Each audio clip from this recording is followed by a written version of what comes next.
Here's my couple trades from Friday.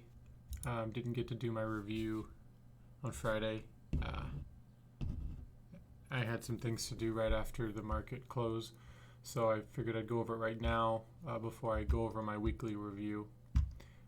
So I took a couple trades, some that I had some decent ideas to them, but they were just all right execution wise. One that I wanted to go over was Wish. Here's the 15-minute chart.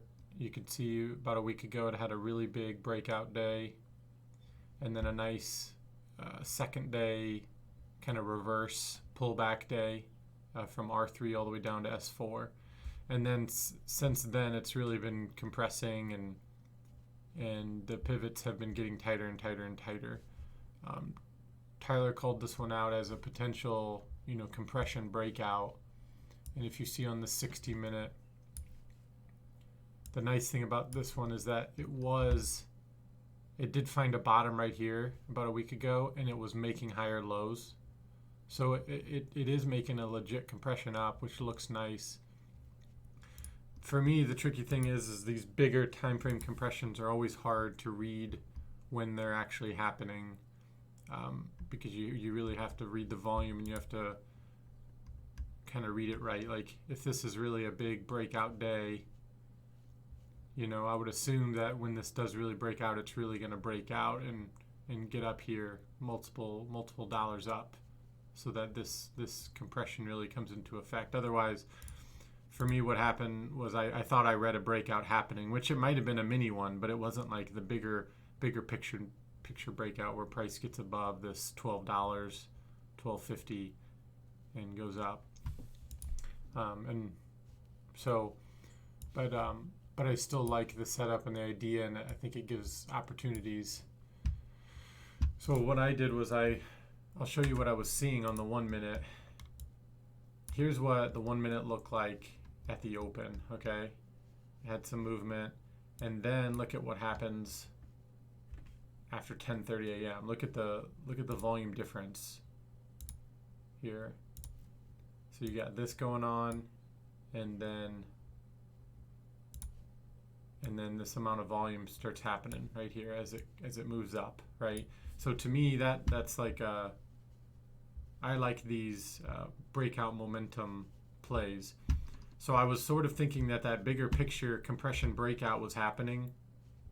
So I was really expecting, a move up to $13 or more.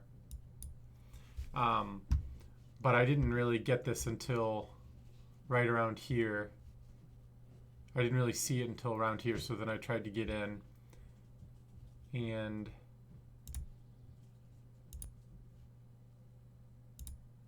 so here's the my video of the Wish.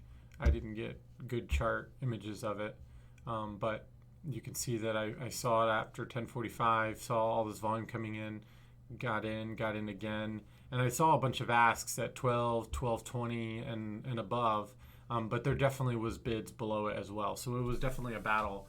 But for me, in my playbook, I guess when I see it change from this volume to this big volume, if the volume is staying high, whether it's selling or buying, I kind of look at it as it's finding new value up, it's searching, it's going up for the most part. And so my probabilities are on my side for it to go long. And so I just kind of play the patterns. But this never really continued past about 12:10. So I did get a partial at 12, and then it pulled back, and I just still felt like it was strong. I think I saw this like 1170 holding up, so I added in, and I got another couple partials, and then I started getting cute and adding in some more, and I probably wasted some money here later on because eventually it did fail. So eventually it did this. So you can see it never went above 12:10. It tried a few more times, and then boom, it kind of sold off. But it didn't sell off that much. It was just more of a just couldn't continue above R4 here, and it did pull back probably to the middle of the range. But I still liked my odds and my potential trying this. maybe you guys see it as a good sell off here, right around here. If looking at it now, it couldn't keep going, even though it was making higher lows. The volume was decreasing, right? There was a little bit of pops of volume here, but then volume did keep decreasing. So a lot of times when you do have these little wedges up like this, if the volume's decreasing and it's not really making new highs, it can do this nice little opposite effect where it just flushes down and waterfalls down, and all these longs get stopped, and it comes out to be a nice short. So I think it was a good stock to try, whether you're trying long or short. If you can use some risk management and use your own type of setup, you could have made money long or short here. So then my other trade was on NIO, which I liked, but it didn't fully happen for me right away. Okay, let me show you the daily on NIO. I really like the daily. It's been making these awesome like ABCD patterns, new big breakout day here, and then a pullback, and then another breakout day or a new daily high, and then pull back on lower volume, and then another big daily high breakout. And all these candles are closing near the top of the day, right? So they have these big moves, and then they're really closing towards the top 20% or less. And so, Thursday we had another pretty decent move up, and then I was looking for a potential pullback, the R3 to S3 pullback that Thor likes to do here on this day. But these are a bit more difficult and they take more patience, and I'm still working on this, but I really do like them. So let's look at the 5 minute. You can see this was yesterday. Like I said, it closed near the top of the day. Value is up here. Then right at the open, it squeezes up, hits R3 really nicely. This, you can see for about 15 minutes, there's some wicks that came up here. Would have been good short entries with the target being S3. Mia was a little late, so it pulled back. And then during these wicks right here is when I tried to get short, which I still like. It doesn't give you the best R&R, but I still had the idea that it was going from R3 all the way down to S3 at some point today. So, this was like confirmation that, okay, it's not going past S3. It's going to eventually make its way down here. It pulls back to VWAP, makes a couple wicks. I get in short right here. I liked this, and I made some money down to here. But then this is where my patience comes into play, and I'm not totally sold on believing into this method yet. And so I did try to add in, and I kind of got chopped up a little bit in here, added in too tight, and then I tried some more, got too cute within this area and lost some money too. But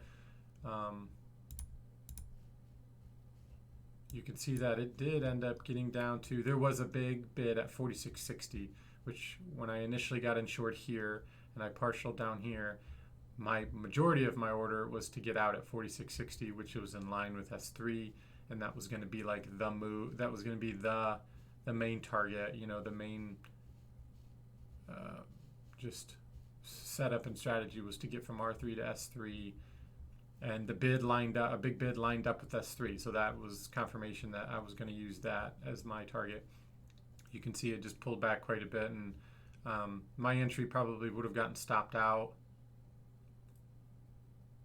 Or if I was really patient like Thor, sometimes he does get in here, maybe makes a partial, maybe he adds in here or doesn't partial yet. It pulls back, he still holds on because he's still convicted in this R3 to S3, and just lets it kind of come back to break even around here and just holds on, and then it eventually makes its move. SPY needed to help it a bit, and you can see SPY here really just stayed at the low of the day all day. It pulled back a little bit, and this might have been what helped NIO come up a bit, and then eventually it did kind of come down towards the end, and there was no strength in the SPY, so that eventually I think Neo eventually just gave out and went down to that bid. So that's pretty much all I have. Nothing special, but I just wanted to kind of go over what I did on Friday for my own memory's sake too. So thanks.